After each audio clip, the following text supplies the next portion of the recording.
Hello dear viewers, আসসালামু আলাইকুম। গত একটি পর্বে আমরা দেখেছিলাম কিভাবে আমরা অ্যাডোবি ফটোশপ ছাড়া একটি সুন্দর এবং প্রফেশনাল মানের ডিজাইন যে একটি ওয়েবসাইট থেকে, অর্থাৎ আমরা যে ওয়েবসাইটটি দেখিয়েছিলাম সেই ওয়েবসাইটটির নাম ছিল canva.com। তো canva.com এর সাহায্যে কিভাবে একটি ওয়েবসাইটের ফিচার্ড ইমেজ আমরা তৈরি করতে পারি খুব সহজেই এবং খুব ভালো মানের ডিজাইন তৈরি করতে পারি, তো সেই পর্যায়টি আমরা দেখেছিলাম। তো এরকম আরও কিছু ওয়েবসাইট আছে যে সাইট দিয়ে আপনি খুব অনায়াসেই খুব ভালো মানের একটি ডিজাইন অনলাইন থেকে তৈরি করে সেটি ডাউনলোড করে নিয়ে আপনি আপনার কন্টেন্টের সাথে যুক্ত করে নিতে পারেন।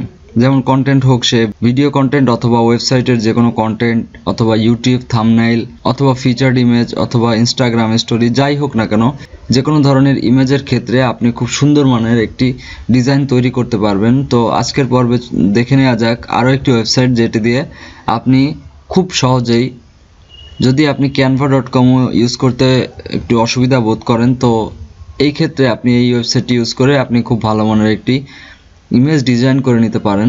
তো চলুন দেখে নেওয়া যাক আজকের পর্বে কি থাকছে। So let's get started. তো আমরা প্রথমে চলে যাচ্ছি আমাদের অ্যাড্রেস বারে। এখান থেকে আমরা প্রথমে লিখব snappa.com।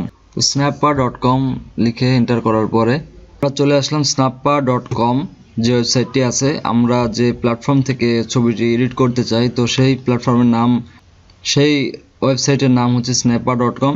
তো আমরা প্রথমে ওয়েবসাইটটি একটু দেখে আসি যে আসলে কি কি ধরনের সুবিধা এই ওয়েবসাইট থেকে দেওয়া হয়। তো আমরা প্রথম থেকে যদি দেখি যে প্রথমে একটি বক্স আছে যেখানে আপনি উচ্চতা এবং চওড়া, উইড এবং হাইট দিয়ে একটি ক্যানভাস ইমেজের ক্যানভাস তৈরি করে নিতে পারেন এবং অলরেডি প্রিপেয়ার্ড যে ইমেজ প্রিসেটগুলো আছে সেগুলো হচ্ছে ফেসবুক পোস্ট যেমন 1200 পিক্সেল গুণ 900 পিক্সেল, ফেসবুক লিঙ্কের যেমন 1200 পিক্সেল গুণ 680 পিক্সেল, ইনস্টাগ্রাম পোস্টে আছে 1080 pixel into 1080 pixel, Instagram story 1080 pixel into 1920 pixel, LinkedIn post 1200 pixel into 628 pixel, 1200 pixel into 628 pixel, Pinterest যেমন 735 pixel into 1102 pixel, Twitter post 1024 pixel into 512 pixel, thumbnail 1080 pixel into 720 pixel. তো এতগুলা size আমাদের যেহেতু মনে রাখা সম্ভব হয় না, তো সেক্ষেত্রে আমাদের একটা শর্টকাট ইউজ করাই লাগে। তো শর্টকাটটা ইউজ করতে আমরা খুব সহজেই এই ওয়েবসাইটে আসতে পারি। এই ওয়েবসাইটে আসে আমাদের যে জিনিসটি দরকার সেই ইমেজটির সাইজটা দেখে নিতে পারি, অথবা সরাসরি এখানে আমরা হাইট ওয়েট লিখে আমরা এন্টার করলে এই সাইজের যে কোনো একটি সাইজ যেটি দরকার আমাদের সেই সাইজের একটি ক্যানভাস আমরা তৈরি করে নিতে পারবো এখান থেকে খুব সহজেই। তো দেখি এরপরে কি আছে। এরপরে আছে হচ্ছে ব্লগিং অ্যান্ড ইনফোগ্রাফিক্স। তো ইনফোগ্রাফিক্স এর ভিতরে ব্লগের ফিচার্ড ইমেজের যে সাইজটি আছে যেমন 1200 গুণ 628 পিক্সেল, ইনফোগ্রাফিক্সের 800 গুণ 2000 পিক্সেল, ইবুক কাভারের যে সাইজটি সেটি এখানে দেওয়া আছে 1410 গুণ 2250 pixel, header and banner, profile page, Facebook cover আছে, ফেসবুক ইভেন্ট কাভার আছে, ফেসবুক গ্রুপ কাভার আছে, প্রোফাইল পিকচার আছে, তো সাউন্ড ক্লাউড ব্যানার আছে, টুইট কাভার ইমেজ আছে, টুইচ অফলাইন ব্যানার আছে, টুইচ প্যানেল আছে, টুইটার হেডার আছে, YouTube channel art, YouTube and screen, zoom virtual background এবং ইমেল হেডার। তো অনেকগুলোর সাইজই আমরা এখানে দেখতে পেলাম যে এখানে খুব সুন্দরভাবে সাইজগুলো দেওয়া আছে। আপনার যেটি দরকার এখান থেকে শুধুমাত্র ক্লিক করে আপনি ওই সাইজের ক্যানভাসটা আপনি নিতে পারেন। এবং সোশ্যাল অ্যান্ড ডিসপ্লে অ্যাড, আমরা কিছু কিছু ক্ষেত্রে সোশ্যাল মিডিয়াতে যেমন অ্যাড প্লেস করি, অ্যাড প্লেসের ক্ষেত্রে প্রতিটা অ্যাডেরই একটি সাইজ থাকে। তো অ্যাডগুলো যখন আমরা নিজেরা তৈরি করি তো আমাদের এই সাইজগুলো দরকার হয়ে থাকে। তো সেক্ষেত্রে আমরা অবশ্যই তার সাইজটি জানা দরকার। যেমন ফেসবুক অ্যাড, যেমন লিঙ্ক অ্যাডগুলোর ক্ষেত্রে সাইজ হয় এটা 1200 গুণ 628। ফেসবুক অ্যাডের ক্ষেত্রে সাইজ হয় হচ্ছে ক্যারোসেল যে অ্যাডগুলো আছে ওই অ্যাডগুলোর সাইজ হয় 1080। মিডিয়াম রেক্ট্যাঙ্গেল অ্যাড 300 250, এটা হাইট অ্যান্ড ওয়াইড বলতেছি। তো রেক্ট্যাঙ্গেল অ্যাডের ক্ষেত্রে 1080 180 150, লিডার বোর্ড অ্যাডের ক্ষেত্রে 728 900, wide scraper ad 180 600, film strip ad push down ad এবং বিলবোর্ড অ্যাড। তো এক একটি অ্যাডেরও এক একটি ধরনের সাইজ আছে। তো আপনারা যখন আপনাদের সোশ্যাল মিডিয়ার ক্ষেত্রে অ্যাড তৈরি করবেন, তো অ্যাডের ক্ষেত্রে বিভিন্ন ধরনের সাইজের দরকার হয়ে থাকে। তো আমাদের সবসময় জানা থাকে না যে আমরা আমাদের কী ধরনের সাইজ ব্যবহার করব। তো আমরা যদি কনফিউশনে থাকি, তো আমরা সোজাসুজি এই সাইটটাতে চলে আসতে পারি এবং আমাদের যে সাইজটি দরকার হয় সেই সাইজের আমরা ছবি, ইমেজ, অ্যাড যা ইচ্ছা আমরা বানিয়ে নিতে পারি এখান থেকে। চলুন আমরা দেখে নিই কীভাবে ইমেজ এডিট করে এই সাইট থেকে। So let's get started. তো গত পর্যায়ে আমরা দেখেছিলাম যে একটি ব্লগ ফিচার্ড ইমেজ canva.com দিয়ে কীভাবে তৈরি করা যায়। তো আজকে এই সাইট থেকে দেখি যে একটি ফিচার্ড ইমেজ, ব্লগের যে ইমেজগুলো থাকে সেই ইমেজগুলো স্ন্যাপা থেকে কীভাবে তৈরি করা যায়। তো আমরা এখানে ক্লিক দিলাম, লোড নিচ্ছে। তো আমরা এখানে দেখতে পাচ্ছি যে প্রথমে ক্রিয়েট এ ফর্ম স্টেজ। তো প্রথম সেক্টরটি হচ্ছে আমরা যেমন ইচ্ছা তেমন তৈরি করার জন্য নতুন একটি অপশন দেখতে পাচ্ছি এবং পরবর্তী যেগুলো আছে সেগুলো সবই পূর্বের তৈরি করা, শুধুমাত্র ডিজাইনটাকে কাস্টমাইজ করে আমরা ব্যবহার করতে পারি আমাদের ইচ্ছা মতো, আমাদের যেমন দরকার সেরকম ক্যানভাস এখান থেকে খুঁজে বের করে নিয়ে আমরা লেখাটিকে শুধুমাত্র এডিট করলেই আমরা এই ডিজাইনটি আমাদের মন মতো করে তৈরি করে নিতে পারবো। এখানে অনেক ধরনের ডিজাইন আমরা দেখতে পাচ্ছি। তো সবই আসলে ফ্রি। এই ডিজাইনগুলা কোনো ধরনের কপিরাইট ছাড়াই আপনি ব্যবহার করতে পারবেন এবং এই ধরনের ডিজাইন যথেষ্ট ভালো মানেরই ডিজাইন এখানে রয়েছে। তো আপনার যেটি ইচ্ছা আপনি এখান থেকে প্রিসেট হিসেবে ক্লিক করে নিয়ে সেই ইমেজটিকে সুন্দর করে এডিট করে নিতে পারবেন। তো চলুন আমরা নতুন একটি ইমেজ তৈরি করে দেখাই, কারণ নতুনদের ক্ষেত্রে ইমেজ তৈরি করা দেখালে বাকি জিনিসগুলো সব ক্লিয়ার হয়ে যাবে। তো আমরা এখানে ক্লিক করতেছি। তো এই পর্যায়ে লোডিং হচ্ছে। তো এই পর্যায়ে দেখতে পাচ্ছি যে আমাদের সামনে যে ওয়েবসাইটের ফিচার্ড ইমেজের ক্যানভাসটি ওপেন হয়ে আছে। তো আমরা এই ফিচার্ড ইমেজের যে ক্যানভাসটি, এই ক্যানভাসটিকে আমরা বেসিক্যালি প্রাইমারি এডিট করব। তো চলুন দেখে নেওয়া যাক। তো আমরা প্রথমে এখান থেকে ব্যাকগ্রাউন্ডে ক্লিক করব। প্রথম যে অপশনটি আছে, ব্যাকগ্রাউন্ডের ভিতর অনেকগুলো অপশন আছে। যেমন প্রথমে দেখা যাচ্ছে রিমুভ এবং রিপোজিশন। তো রিমুভ হচ্ছে যদি আমাদের এখানে কোনো কিছু যুক্ত করা থাকে, অর্থাৎ আমরা এখান থেকে একটি ছবি নিয়ে এখানে যুক্ত করলাম, যদি সেটিকে সরাতে হয় বা ডিলিট করতে হয় তাহলে আমরা অবশ্যই রিমুভ অপশনে ক্লিক দিব। এবং রিপোজিশন হচ্ছে আমরা ইমেজটিকে টেনে ধরে এদিক ওদিক করে যে কোন পজিশনে কোন পর্যন্ত নিব, এটার পজিশনিংটাই হচ্ছে রিপোজিশন। আর এরপরে যে দুটি অপশন আছে, একটি হচ্ছে রোটেশন। তো আমরা উল্টায় দিতে পারি এবং খাড়া করে বা উল্টা দিকে বাঁকায় দিতে পারি। তো এই দুইটা অপশন হচ্ছে এটা। তো আমরা পরবর্তীতে দেখতেছি আসলে কিভাবে করে এগুলা। তো প্রথমে আমরা এই যে ফাঁকা ক্যানভাসটি আছে এই ক্যানভাসটিতে আমরা একটা কালার দিই। যেহেতু আমরা কোনো ধরনের ছবি ব্যবহার করতেছি না, তো আমরা সরাসরি কালার অপশনে গেলাম এবং ব্যাকগ্রাউন্ড কালার থেকে ধরুন আমরা বাংলাদেশের পতাকা যে কালারের আছে সেই কালারে আমরা একটি ইমেজ ডিজাইন করতেছি। তো আমরা প্রথমে গ্রিন নিলাম। তো বাংলাদেশের পতাকার কালার যেহেতু সবুজ, তো আমরা এটা একটু সবুজ কালারে নেওয়ার চেষ্টা করলাম এবং এর ভিতরে একটি লাল কালারের বৃত্ত আঁকবো। তো এক্ষেত্রে আমরা দেখে নিই যে পরবর্তী স্টেপ কি হবে। তো আমাদের এখানে গ্রিন একটি ব্যাকগ্রাউন্ড নেওয়া হয়েছে। তো আমরা পরবর্তী অংশ হচ্ছে আমরা একটি গোল একটি সার্কেল শেপ নিব। তো শেপের জন্য আমরা এখান থেকে শেপ অপশনে ক্লিক দিলাম। শেপ অপশনে ক্লিক দেওয়ার পরে কালো যে সার্কেলের মতো একটি অপশন দেখাচ্ছে, তো এখান থেকে ডাবল ক্লিক করে আমরা এই শেপটিকে এখানে যুক্ত করে নিলাম। এবার আমরা এটাকে পজিশনিং করব। পজিশনিং অর্থাৎ হচ্ছে আমাদের এই ইমেজটিকে টেনে একটু সাইজ মতো করে নিতে হবে। তো আমরা পজিশনিং করে নিচ্ছি। আমাদের যে সার্কুলার শেপটি আছে, সার্কুলার শেপটিকে আমরা মিডিল পজিশনিং করে নিলাম। এবার মিডিল সার্কেলের যে অংশটি আছে এই অংশটিকে আমরা রেড কালারের করে দিব। তো আমরা রেড কালার করার জন্য এখান থেকে রেড কালারকে সিলেক্ট করে দিলে আমাদের ভিতরে যে বৃত্তটি আছে সেই বৃত্তটির কালার লাল হয়ে যাবে এবং এখান থেকে বর্ডার নন থাকবে, কারণ হচ্ছে আমাদের কোনো বর্ডার দরকার নেই। ইমেজ শেপের ভিতরে কোনো ধরনের বর্ডার আমরা ব্যবহার করতেছি না, যার কারণে আমাদের কোনো বর্ডার শেপের দরকার হবে না। তো এইভাবেই একটি খুব সুন্দরভাবে একটি পতাকার ডিজাইন তৈরি করা সম্ভব। তো আমরা এখান থেকে ব্যাকগ্রাউন্ডের আরও কিছু অপশনগুলো দেখে নিই। যেমন পরবর্তীতে আছে প্যাটার্ন। তো প্যাটার্নের ভিতরে আমরা কিছু কিছু মিক্স ধরনের কালার পাবো, যেগুলো দিয়ে আমরা বিভিন্ন ধরনের স্লাইড অথবা ফ্লেয়ার অথবা ব্রুশার যখন ডিজাইন করি তখন এই ডিজাইনের যে কালারগুলো থাকে সেই কালারগুলো এখানে কিছু দেয়া আছে ডিফল্টভাবে। তো আপনারা এখান থেকে চাইলে যে কোনো কালার ইউজ করতে পারেন, কোনো সমস্যা নাই।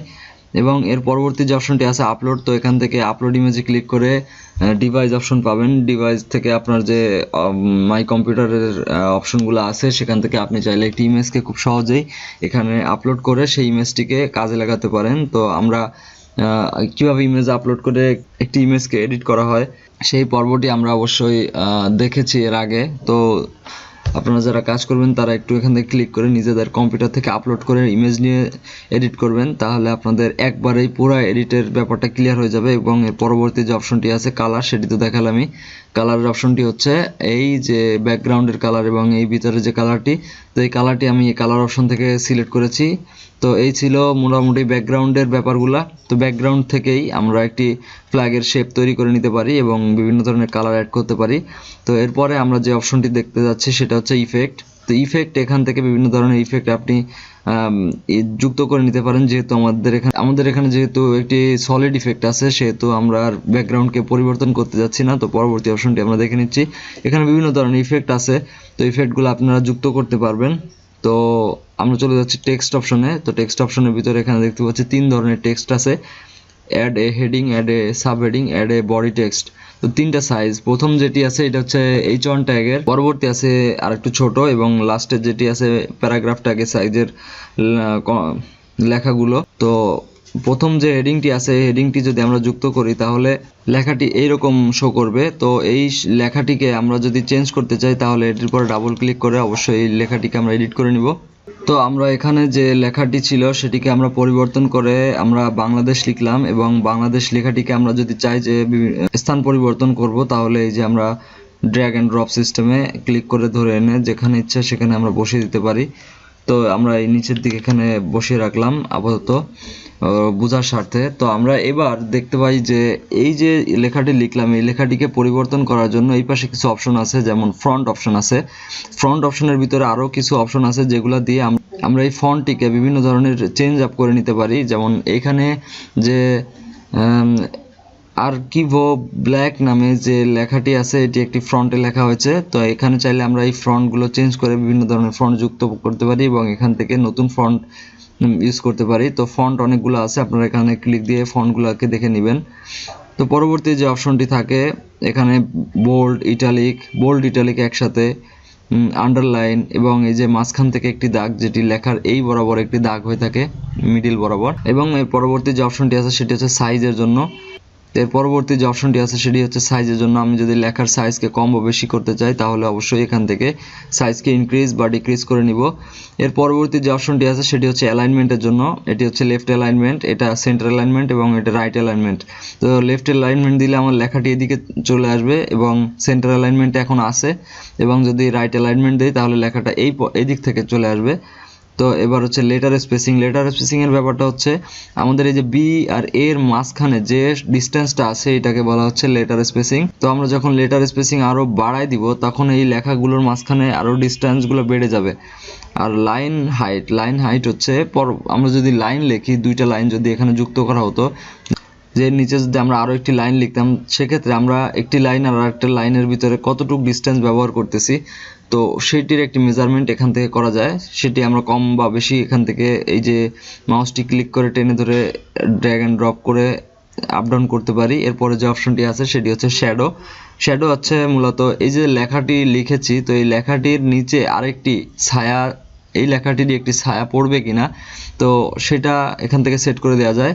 তো শ্যাডো আমরা ক্রিয়েট করে দিতে পারি, যে শ্যাডোকে কম বা বাড়ায়া এবং কি কালার শ্যাডোকে কমায় বা, তো আমরা এখান থেকে শ্যাডোকে কমিয়ে বা বাড়িয়ে খুব সহজেই এই বাংলাদেশের নিচে একটি শ্যাডো যুক্ত করে দিতে পারি এবং শ্যাডোকে এখান থেকে অপারেট করতে পারি যে কতটুক পরিমাণ শ্যাডো হবে এবং কতটুক ব্লার হবে। তো এখান থেকে আমরা এটাকে সেট করে দিতে পারি। এরপরে ইফেক্টের ভিতরে একটি অপাসিটি আছে, টেক্সট অপাসিটি নামে একটি অপাসিটি আছে। অপাসিটি মানে হচ্ছে এই লেখাটি কতটা স্বচ্ছ। তো এখান থেকে আমি যদি 100 থেকে আরো কমিয়ে দিই তাহলে লেখাটি দেখবেন যে ধীরে ধীরে ঝাপসা হয়ে যাচ্ছে। তো এক পর্যায়ে এটা অনেক ঝাপসা হয়ে গেছে। তো এখানে 44 চলে আসছে। তো আমরা 100 করে দিই। 100 মানে হচ্ছে ফুল ব্রাইট, একদম অরিজিনাল লেখাটা। এবং এখানে যত কমাবো তত এখান থেকে আরো লেখাটি হালকা হয়ে যাবে। তো এই ছিল হচ্ছে মূলত টেক্সট কিভাবে এডিট করা যায়। এরপরে আমরা তো দেখলাম শেপ কিভাবে ইউজ করব। এই যে বৃত্তটি যখন ইউজ করছি তখন আমরা একটি শেপ নিছি, সার্কেল শেপ নিয়ে এটার ভিতরে আমরা রেড কালার করে দিছি। তো এর টেক্সটের কাজ দেখলাম। তো টেক্সট কিভাবে যুক্ত করা, এইভাবে টেক্সট যুক্ত করা হয়।